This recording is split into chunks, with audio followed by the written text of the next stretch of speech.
ਸਤਿ ਸ਼੍ਰੀ ਅਕਾਲ, ਮੈਂ ਅਨਮੋਲ ਕੌਰ ਤੇ ਤੁਸੀਂ ਵੇਖ ਰਹੇ ਹੋ ਮੇਰੇ ਨਾਲ ਹੈਲਥ ਐਂਡ ਵੈਲਬੀਂਗ ਪ੍ਰੋਗਰਾਮ। ਤਾਂ ਇਸ ਵਾਰ ਪ੍ਰੋਗਰਾਮ ਦੇ ਵਿੱਚ ਅਸੀਂ ਗੱਲ ਕਰ ਰਹੇ ਹਾਂ ਥਾਇਰੋਇਡ ਡਾਇਟਿਸਟ ਦੇ ਬਾਰੇ ਔਰ ਸਾਡੇ ਨਾਲ ਜੁੜੇ ਹੋਏ ਨੇ ਡਾਕਟਰ ਅਤੁਲ ਭੁਗਲ ਜੀ, ਜੋ ਕਿ ਐਨਐਚਐਸ ਦੇ ਵਿੱਚ ਥਾਇਰੋਇਡ ਸਰਜਨ ਨੇ। ਅਤੁਲ ਜੀ, ਸਭ ਤੋਂ ਪਹਿਲਾਂ ਪੰਜਾਬ ਟੀਵੀ ਦੇ ਵਿੱਚ ਬਹੁਤ-ਬਹੁਤ ਸਵਾਗਤ ਹੈ। शुक्रिया, thank you. Thank you. Atul ji, my first question, what is exactly thyroiditis and how does it affect in the body? सो ये जो थायराइडाइटिस होता है, इसका मतलब जो हमारा जो गले में जो ग्लैंड होती है, थायराइड ग्लैंड, इसमें इन्फ्लेमेशन, इसलिए उसको थायराइडाइटिस बोलते हैं। सो उसके 2 टाइप के प्रॉब्लम्स हो सकते हैं, जिसमें जो ग्लैंड है वो ओवर एक्टिव हो जाते हैं और उसको थायरोटॉक्सिस बोलते हैं, या फिर वो अंडर एक्टिव होती है, यानी वो काम बराबर से नहीं करती है, हार्मोन नहीं बनाती है और उसको हम हाइपोथायरॉयडिज्म बोलते हैं। तो इनके भी अलग-अलग टाइप हो जाते हैं। मोस्ट कॉमन जिसमें ग्लैंड ज़्यादा काम करती है थायरोटॉक्सिस में, उसको हम ग्रेव्स डिजीज़ बोलते हैं, और जिसमें वो कम काम करती है उसको हम हैशिमोटोस डिजीज़ बोलते हैं। यानी इनको मेडिकल टर्मिनोलॉजी में स्पेशल नाम दिए हुए हैं। लेकिन जनरल पॉपुलेशन के लिए इसका मतलब होता है ग्लैंड ज़्यादा काम कर रही है, या यानी थायरोटॉक्सिकोसिस। और इसमें जो प्रॉब्लम होती है लोगों को, हार्मोन जो है वो नॉर्मली आपका बेसल मेटाबॉलिज्म कंट्रोल करती है। इसका मतलब इसके अगर हार्मोन ज़्यादा हो जाती है तो सारे तकलीफ़ें चालू हो जाती है। जैसे पसीना ज़्यादा आता है, पैल्पिटेशन होता है, बाउल में प्रॉब्लम हो जाती है, कुछ लोगों को जुलाब हो जाती है, वज़न कम हो जाता है, लोगों को इरिटेबिलिटी होती है, साइकोलॉजिकल सिम्पटम्स आ जाती है, स्वेटिंग हो जाता है, और इस प्रकार से लोगों को तकलीफ़ होती है। लॉन्ग टर्म में प्रॉब्लम अगर इसको हमने कंट्रोल नहीं किया तो हार्ट में प्रॉब्लम होती है, हार्ट इरेगुलर हो सकती है, तेज भागती है हार्ट, और उसकी वजह से लोगों को पैल्पिटेशन टाइप सिम्टम्स आते हैं, और कुछ लोगों को आई में सिम्टम्स आ जाते हैं, यानी उनके आँख बड़े-बड़े दिख जाते हैं, बल्जिंग प्रोट्रूजन हो जाता है आँख में, आँख में तकलीफ हो जाती है। तो अगर ये सिम्टम्स दिख जाते हैं तो इसका मतलब ग्लैंड ओवर एक्टिव कर रही है।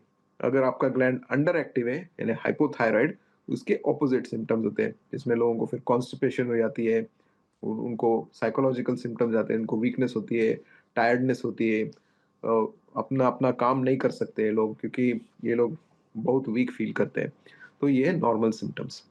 ਬਿਲਕੁਲ ਤੁਸੀਂ ਦੱਸਿਆ ਕਿ grave disease and ਹਾਸ਼ੀਮੈਟ, right? ਹਾਸ਼ੀਮੈਟਸ, हैशिमोटो। Hashimoto. ਸੋ ਇਹ ਕੀ ਹੈਗੇ ਆ ਦੋਨੋਂ?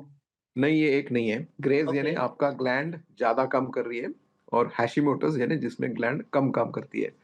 तो इनको हम डिवाइड करते हैं। So okay, most important problem जो होती है लोगों को, आइदर ग्लैंड ओवर एक्टिव है या अंडर एक्टिव है। अगर अंडर एक्टिव है तो आपको थायरॉक्सिन लेना होता है। अगर ओवर एक्टिव है तो आपको दवाइयाँ लेने होते हैं, या रेडियो आयोडीन, या सर्जरी करनी होती है ग्लैंड को निकालने के लिए, क्योंकि वो ओवर एक्टिव, वो ज़्यादा काम कर रही है। so what role does the thyroid gland play in our health day to thyroid day? Thyroid day to day activity में इम्पोर्टेंट है, क्योंकि आपका पूरा मेटाबॉलिज्म करती है। अगर आप, जैसे मैंने बोला कि अगर थायराइड को आपने निकाल दिया बॉडी में और आपने थायरॉक्सिन का रिप्लेसमेंट नहीं लिया, तो टायर्डनेस होती है, वीकनेस होती है, डे टू डे काम में प्रॉब्लम हो जाती है, साइकोलॉजिकल इम्बैलेंस हो जाता है। तो ये बहुत इंपॉर्टेंट हार्मोन है to control multiple systems in the body, और जिसकी वजह से आपका normal day to day activity का काम होता है। बिल्कुल। So thyroid diabetes is a common condition and who is the most likely to develop in? तो जो, as I was saying, is thyroiditis is a generalized term कि inflammation in the gland. So we will talk specifically जिधर आपका gland ज़्यादा काम करती है, इसका मतलब आप hyperthyroidism है। तो ये जो सबसे कॉमन लेडीज में होती है, इट्स 10 टाइम्स मोर कॉमन। अभी क्यों होता है लेडीज में ज़्यादा कॉमन, ये हमको पता नहीं है, बट एग्जैक्टली मालूम नहीं है, मगर मैन में भी होता है, लेकिन सबसे कॉमन विमेन में होता है। एज का भी कोई रिस्ट्रिक्शन नहीं होता है इसमें कि कब हो सकता है, क्यों होता है एग्जैक्टली नहीं मालूम, लेकिन हमको ये पता है कि आपका बॉडी में एंटीबॉडीज बन जाते हैं, जिसकी वजह से थायराइड का सेटिंग चेंज हो जाता है और फिर थायराइड ज्यादा काम करती है। बिल्कुल, मेरा अगला क्वेश्चन यही था कि women's is more affected than men and why? But but we don't know why, but we definitely know women are more affected than men. so can viral infection trigger thyroiditis? Yes, viral infection can trigger thyroiditis, where you get, it's an inflammatory thyroiditis. Viral infections, bacterial infections usually settles down in this type of thyroiditis. तो जैसे अगर आप hyperthyroid है तो उसके लिए आपको treatment लेना पड़ता है, अगर आप हाइपोथायराइड है तो आपको ट्रीटमेंट लेना होता है। अगर वायरल इन्फेक्शन से थायराइड होती है, वो थोड़े टाइम में के बाद में सेटल होता है और फिर आपका थायराइड फंक्शन यूजुअली जाके नॉर्मल सेट हो जाता है। Hmm. So is thyroiditis an autoimmune condition in some cases as well? Yes, autoimmune is most common cause of thyroiditis, and the common things are if you get, अगर आपका gland ज़्यादा काम करे तो हम उसको ग्रेव्स डिजीज़ बोलते हैं, अगर कम काम करे तो उसको हम हाशिमोटोज़ डिजीज़ बोलते हैं। Hmm. इसको डायग्नोज़ करने के लिए हमको ब्लड टेस्ट करने होते हैं। सबसे पहले अगर आपको ये जो सिम्पटम्स आ जाते हैं, आपका डॉक्टर फिर चेक करेंगे थायरॉइड फंक्शन।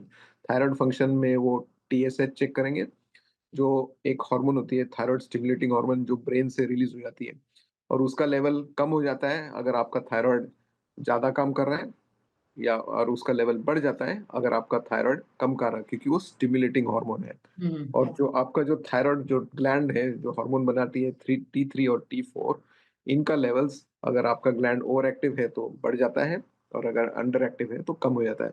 तो ये बेसिक टेस्ट से वो लोग पता चलेंगे कि आपका ग्लैंड ज़्यादा काम कर रही है या कम कम कर रही है। जब उन्होंने ये डिटेक्ट किया है कि ये थायरॉइड थायरॉइड का पिक्चर में प्रॉब्लम है, तो उसके बाद में वो लोग स्पेशल टेस्ट करेंगे, जिसमें वो एंटीबॉडीज़ का लेवल चेक करेंगे। Hmm. अगर ग्लैंड में ज़्यादा वो थायरोग्लोबुलिन के लिए एंटीबॉडीज़ है, तो यूजुअली हैशिमोटोज़ होता है। अगर वो thyroid releasing hormone receptor hormones के लिए होता है, तो फिर वो ग्रेव्स डिज़ीज़। तो वो एंटीबॉडीज़ वो लोग चेक करेंगे और फिर वो लोग डिसाइड करेंगे कि किसकी वजह से प्रॉब्लम हो रही है। बिल्कुल। कई प्रेग्नेंट वुमेन्स ਦੇ ਵਿੱਚ ਵੀ बिफोर मैरिज या before pregnancy thyroid and hypothyroidism के सिम्पटम्स नहीं देखे जाते, लेकिन आफ्टर कंसीविंग कुछ वुमेन्स में ये सिम्पटम्स भी पाए जाते हैं। ऐसा इसके पीछे क्या रीजन है? ये ये बहुत कॉमन नहीं है, ये रेयर है, but usually the person is slightly hypothyroid, they can become the symptoms can become more problematic because the hormones are important for the child also. अगर आपका ग्लैंड ज्यादा काम कर रहा है तो उसका इम्पैक्ट बेबी पे भी आ सकता है। तो इसके लिए वो अगर उन्होंने डायग्नोज किया है कि आपको हाइपरथायरॉइडिज्म और हाइपोथायरॉइडिज्म, तो फिर वो लोग ज्यादा चेक करेंगे और वो एंडोक्रिनोलॉजिस्ट जो है वो मॉनिटर करेंगे कि आपका लेवल, अगर आप थायराइड का टैबलेट लेते हैं, वो भी इम्पोर्टेंट है कि वो एग्जैक्ट लेवल मेंटेन हो जाए, क्योंकि उसका अगर इम्पैक्ट अगर कम हो गया लेवल, तो तो गॉइटर यानी ग्लैंड का बढ़ना बच्चे में भी हम्म। हो सकता है। तो वेरी इंपॉर्टेंट है, it is checked by the thyroid endocrinologist at that time point. तो thyroiditis symptoms be mistaken for stress or fatigue as well? Yes, because if you, अगर जैसे मैंने आपको पहले ही बोला था कि हाइपरथायरॉइडिज्म में सिम्पटम्स आ जाते हैं, जिधर लोगों को एंग्जायटी हो जाती है, पैल्पिटेशंस हो जाती है, स्वेटिंग हो जाता है, तो they can be easily misunderstood, क्योंकि लोग चेक नहीं करेंगे आपका थायराइड ओवर एक्टिव है, मगर आपको ये सारे सिम्पटम्स हैं।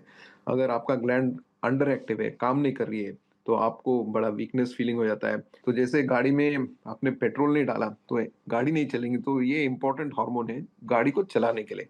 अगर ये हार्मोन ही नहीं है तो फिर आपको वो फीलिंग आ जाएगा।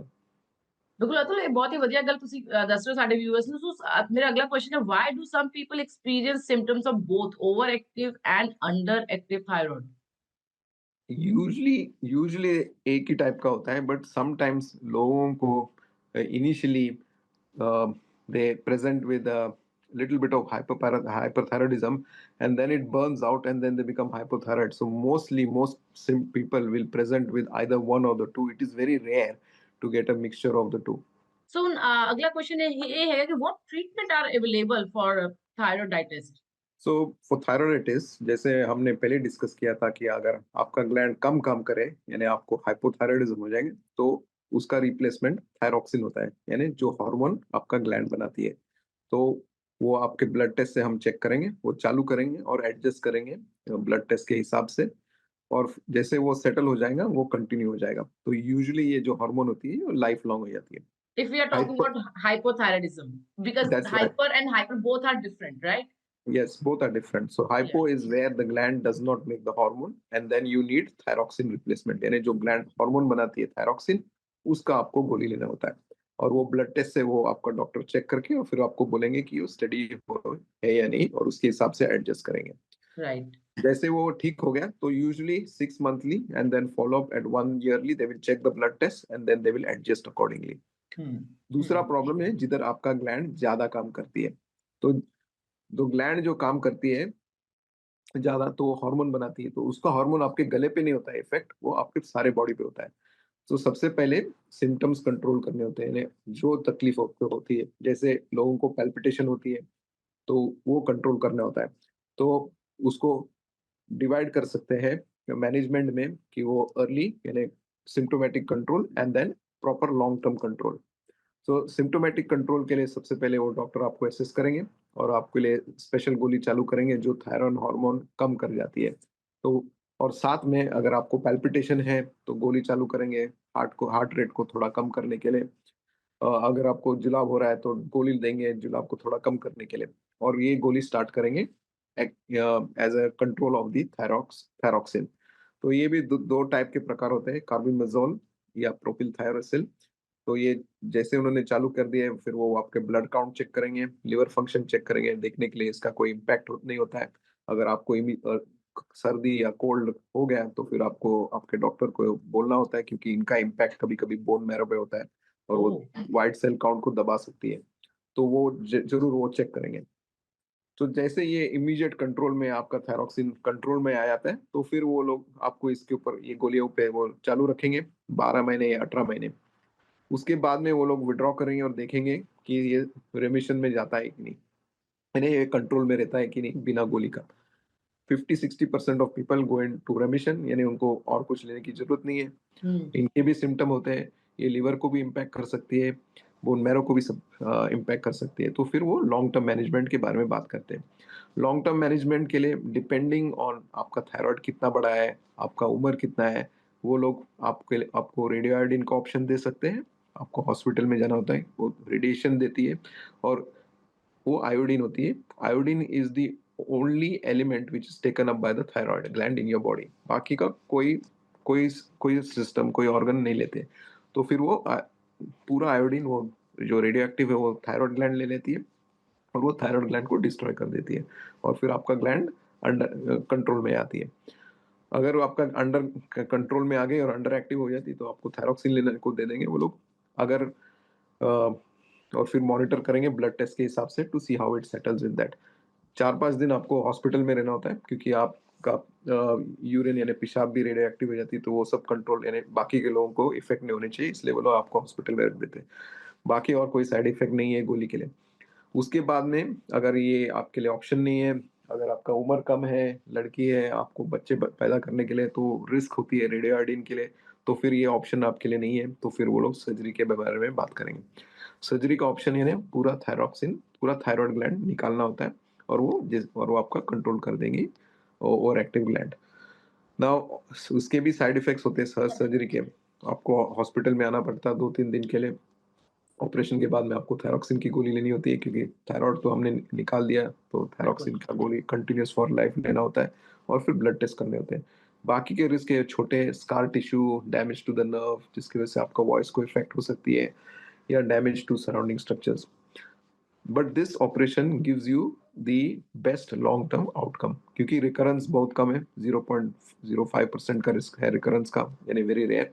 थायरॉक रेडियो आयोडीन का इम्पैक्ट निकल सकता है and 5 to 15% of people can get recurrent thyrotoxicosis because the gland slowly rebuilds and regrows and it can cause symptoms again. So pros and cons वो डिस्कस करेंगे, आपके लिए बेस्ट क्या है, आपको ऑप्शन देंगे, आप डिस्कस कर सकते हैं ऑप्शंस और फिर आप डिसाइड कर सकते हैं आपके लिए बेस्ट क्या है and then option can be planned as a long term control for the hyperthyroidism. अच्छा, मेरा एक क्वेश्चन है कि अगर एक मेडिसिन से, जिस तरह आपने बोला रेडियो आयोडीन थेरेपी जो है, वो अगर एक मेडिसिन से कंट्रोल नहीं आता है, तो उसका आगे भी उसको 6 मंथ बाद या 1 ईयर के बाद दोबारा वो कंटिन्यू किया जाता है? Yes, क्या you मतलब? can consider giving more radioiodine because radioiodine will only be taken up by the gland, hmm. but they have to calculate and think about it. But usually, if the failure is quite brisk, then they will ask you to consider surgery as an option. तो is it painful और No, it is not painful. The tablet is not painful. The tablet has only side effect is you are radioactive, so they don't want other people to get other symptoms, so they will ask you to come into hospital for it. Side effect, what kind of side effects?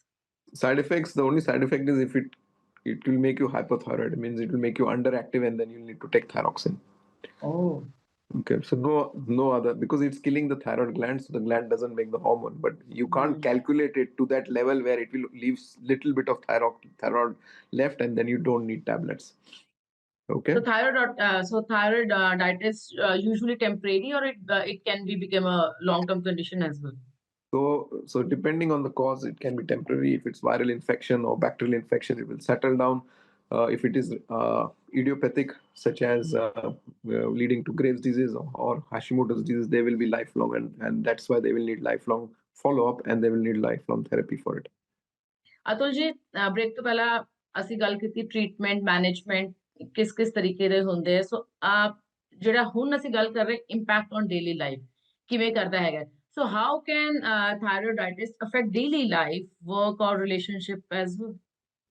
It is yes, this will happen, क्योंकि thyroiditis में अगर आपको से for example आपको hypothyroid हो जाता है, hypothyroid में आपका हार्मोन नहीं बनता है, जैसे मैंने आपको पहले ही बोला, अपने गाड़ी में पेट्रोल नहीं वाला तो गाड़ी आगे नहीं चलेगी। तो ये hormone is important for metabolism, यानी आपका डे टू डे एक्टिविटी। तो वो नहीं होता है प्रॉपरली, आपको बड़ा वीकनेस फील हो जाता है, you will feel very tired, lethargic, you will feel the no ego, you will feel no aim to do anything other than trying to sleep and trying to catch up. So basically it is going to affect your psychology and it's have a big impact on this, and thus it will affect your relationships, it will affect how you work, so big impact on your life.